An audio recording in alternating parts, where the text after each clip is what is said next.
Alors, merci encore à tous ceux qui ont choisi cette chaîne, à ceux qui ont envoyé des likes et à ceux qui m'ont fait des commentaires inbox ou onbox. Alors aujourd'hui, on va aller sur un thème plus simple qui est comment correctement se séparer de son employeur ou de son employé. Je ne suis pas là pour faire une leçon de droit, mais c'est juste pour donner un petit peu quelques astuces aux employés comme aux employeurs par rapport aux relations contractuelles qui puissent les relier. D'autant que souvent, faute d'information ou oui, en gros, faute d'information, de connaissances, les gens s'engouffrent dans des situations qu'ils pourraient éviter depuis bien bon longtemps. Et je dirais tout simplement aux gens qu'il existe l'inspection du travail qui traite tout ce qui est litige avant de chercher à aller tout de suite au tribunal. Ça n'a pas son sens. Vous avez une direction de la réglementation du travail qui est là à votre disponibilité en cas de litige, aussi bien pour l'employeur que pour l'employé. Vous avez des inspecteurs du travail mis à votre disposition pour régler tout litige. Car, comme le disait un chercheur, il n'y a pas de problème sans solution, sauf si le problème n'a jamais existé. Bon, pour commencer, il faut savoir qu'en général, dans les entreprises, il y a deux types de contrats sollicités, un CDD et un CDI. Le contrat à durée déterminée CDD est supposé être pour des situations non permanentes, c'est-à-dire vous êtes une entreprise, vous avez un surcroît d'activité et vous avez besoin de personnel supplémentaire.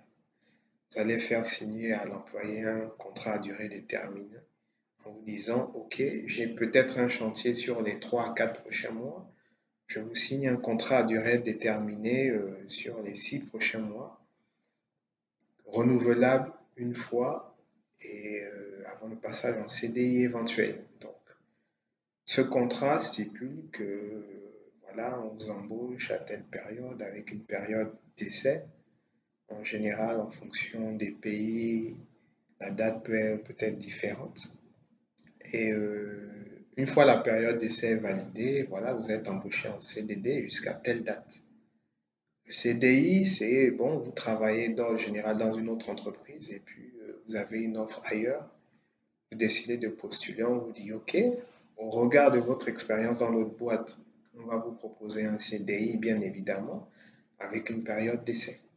Donc, là, c'est un contrat à durée indéterminée qui stipule que bon, après la période d'essai, vous êtes pratiquement embauché et que bon, la rupture se fait selon un processus. Contrairement au contrat à durée déterminée où, lorsque votre contrat de 6 mois est fini, soit l'employeur le renouvelle pour une autre période qui ne pourra pas excéder 24 mois, soit tout bêtement, il arrête. Voilà, voilà. Donc, ça, c'est typiquement d'ordre général les contrats qu'il y a. Après, il y a d'autres contrats. Vous avez les contrats d'ouvrage, vous avez la main-d'œuvre occasionnelle, hein. On travaille pour une activité hebdomadaire. On fait un contrat d'une semaine, des chargeurs, manutentionnaires, etc. Et voilà, vous êtes rémunéré à la fin de la semaine, etc. C'est des contrats qui sont très bien encadrés par les différents codes du travail dans les différentes républiques. Donc, je ne vais pas m'appesantir dessus, c'était juste pour avoir une idée globale de ça. Après, comme je disais, le monde de l'entreprise est un monde très important et un monde très relationnel. Il ne sert à rien de se séparer en queue de poisson. Le mieux que l'on puisse faire, c'est souvent de se séparer dans de bonnes relations avec votre employé ou avec votre employeur. Donc, en ce qui concerne en général le CDD, je l'expliquais, c'est assez simple. Vous êtes en CDD, votre employé est en CDD. Je dis vous êtes votre employé parce que je ne suis pas là pour jouer l'avocat de l'employeur ou jouer l'avocat de l'employé. Je disais depuis ma première vidéo que c'est un partage de connaissances. Le peu que j'ai, je le partage avec vous à travers vos commentaires. Peut-être que vous aurez des choses à ajouter. On apprend tous les jours. Mais sachons qu'il est toujours mieux de se séparer dans des bonnes conditions parce que le monde est très petit, c'est un village planétaire. L'employeur que vous lâchez aujourd'hui peut être contacté par l'employeur qui cherche à vous recruter aujourd'hui. Ça s'appelle une enquête administrative. Lorsque vous quittez une entreprise, votre employeur a l'obligation, lorsqu'il vous reverse le solde de tout compte, de vous délivrer un certificat de travail sur lequel figure votre matricule CNSS, les emplois effectués dans l'entreprise et également la période durant laquelle vous avez travaillé là-bas. Dans tous les cas, un employeur avéré va toujours savoir à connaître les raisons de votre départ de votre précédent employeur. Moi, en tant qu'employeur, il me serait difficile d'employer dans ma boîte quelqu'un qui est parti pour licenciement, pour faute lourde, en me disant, voilà, après il y a la présomption d'innocence, mais voilà, en tant qu'employeur, on va toujours se renseigner. Tout comme vous, en tant que futur employé, vous allez toujours vous renseigner sur l'entreprise dans laquelle vous voulez mettre les pieds. Est-ce que sa situation fiscale est stable? Est-ce que sa situation financière est stable? Est-ce que je m'en vais à l'aventure pour une entreprise qui, demain après-demain, va fermer, etc., etc. Donc, les enquêtes administratives se font dans les deux sens. C'est pour ça, dans cette vidéo, j'aborderai toujours le côté employeur-employé. Donc, en ce qui concerne le CDD, comme je le disais, vous avez une période. Dès que vos 6 mois s'achèvent, votre employeur vous dira, écoutez, le chantier est terminé. Je ne peux pas renouveler quelqu'un à accomplir des tâches alors que le chantier est fini. Je n'aurai peut-être pas les moyens de vous payer ou je ne peux pas vous payer à ne rien faire. La relation s'arrête là. Ou, écoutez, très cher employé, vous êtes très performant, je me donne encore du temps de réflexion et je vais renouveler votre contrat pour telle période qui ne va pas excéder 24 mois. Au sortir de cette période de renouvellement de contrat et éventuellement on revient encore au même procédé, soit il n'y a plus de tâches pour vous et je ne peux pas vous retenir comme ça et le contrat s'achève, soit je fais un passage en CDI, donc un contrat à durée déterminée. Ce qui nous emmène justement au contrat à durée déterminée. Donc, vous êtes là, vous êtes membre à part active de l'entreprise. Toutefois, un CDD n'est pas une garantie éternelle.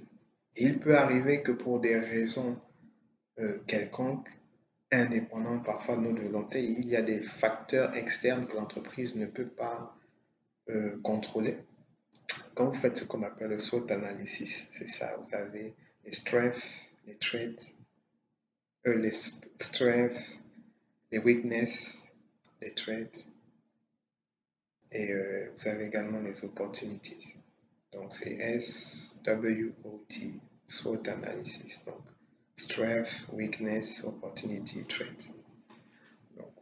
Donc dans les menaces extérieures que vous ne pouvez pas contrôler, vous avez eu la situation du Covid où voilà, les gens sont rentrés dans quelque chose qui existait depuis, mais qu'on a beaucoup mis en pratique, qui n'est autre que le congé technique.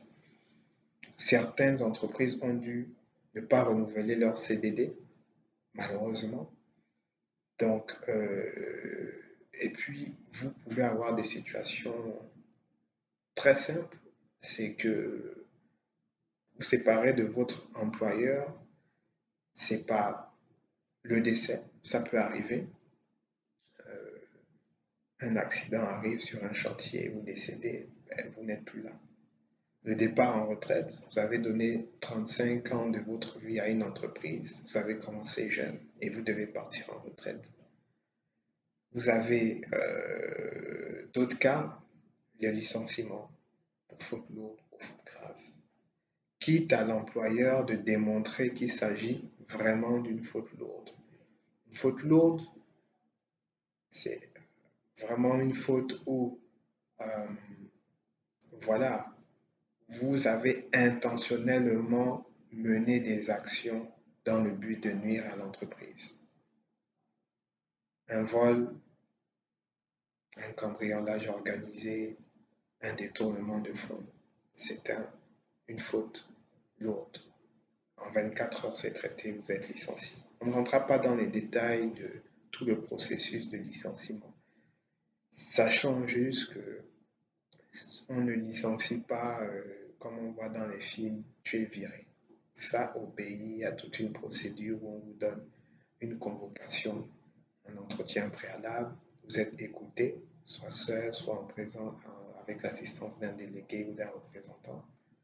Après, l'entreprise se donne un temps de réflexion, vous reconvoque et vous donne votre notification de licenciement ou une sanction. Il faut savoir qu'un entretien préalable n'aboutit pas toujours à un licenciement. Ça arrive, ça s'achève par une mise à pied, etc. C'est pas systématique. Après, il faut savoir qu'un entretien préalable, en général, on consulte quand même, sauf faute lourde, faute grave, on consulte quand même le dossier du salarié. Est-ce qu'il a eu des demandes d'explication? Voilà, il a eu d'abord une demande d'explication, un avertissement, un deuxième avertissement, un troisième avertissement, euh, une première mise à pied, une deuxième, une troisième de 8 jours. Et on a senti que, bon, on ne pouvait plus garder cet élément étant donné que toutes ces sanctions semblent ne pas influencer sur son comportement et il persiste. Ça, ça aboutit automatiquement, dans la majorité des cas, à un licenciement. Et comme je disais, c'est tout un processus, autant pour moi, très bien encadré par le Code du travail en fonction de la République dans laquelle vous vivez. Vous avez également la démission. Vous avez trouvé mieux, vous voulez un nouveau challenge, vous avez vos raisons personnelles, vous démissionnez. C'est très bien encadré. Vous déposez votre lettre de démission à votre employeur qui accuse réception et selon le Code du travail dans la République dans laquelle vous vivez, selon la convention, vous êtes appelé à effectuer un préavis d'une certaine période. D'ordre général, on effectue au minimum la moitié du préavis parce que le préavis varie en fonction de l'ancienneté dans l'entreprise. Plus vous avez duré dans l'entreprise, plus votre préavis est long. Donc, en général, on effectue la moitié du préavis. Et après, on s'en va, on garde des relations cordiales avec son employeur. C'est ce que je conseille à tout le monde. Et les choses évoluent normalement. Après, vous avez des cas particuliers, par exemple, et ça c'est quelque chose que les gens oublient, c'est que la femme enceinte n'est pas obligée d'effectuer le préavis. La femme enceinte, c'est ce qu'on appelle un salarié protégé. Il faut savoir que lorsque vous êtes enceinte, durant 6 mois, on ne peut pas effectuer de licenciement en votre personne. Parce qu'au même titre qu'un délégué du personnel, un représentant du personnel, un membre du CSST, un membre du CPCES, vous êtes ce qu'on appelle un salarié protégé. On peut vous licencier seulement avec l'accord de l'inspection du travail. Et ça, c'est encore un autre thème, un autre sujet à développer. Donc, en gros, voilà les petits béabas que je voulais dire. C'est que essayez toujours de maintenir des relations cordiales avec votre employeur, avec votre employé, de sorte à ce que vous puissiez vous séparer dans d'agréables et cordiales conditions. Il ne sert à rien de retenir un employé qui veut partir. Laissez-lui à son aventure. Laissez-lui découvrir de nouveaux horizons. Il ne sert à rien également de forcer une entreprise à vous garder si vous n'avez un comportement qui n'est pas exemplaire. Voilà, en gros, pour aujourd'hui. Je vous remercie encore pour ce petit temps et on se dit à la prochaine pour un thème que tout le monde, j'espère, comprendra ou sera intéressé. À la prochaine.